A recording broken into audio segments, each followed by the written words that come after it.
What is special about the South Carolina Governor School for Science and Math is we opened up in 1988 to be a transformative educational experience for the most talented and motivated students across our state. And we've been doing that for over 3 decades, almost 3,000 alums worldwide.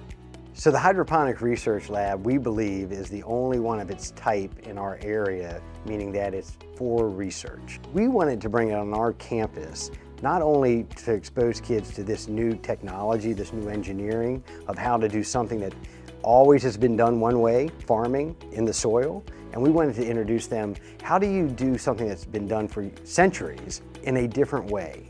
Yeah, that's what's unique about it. It's this pretty much cutting edge technology. Like hydroponics has been around for a long time, but the controlled environment agriculture is kind of an industry that's still growing.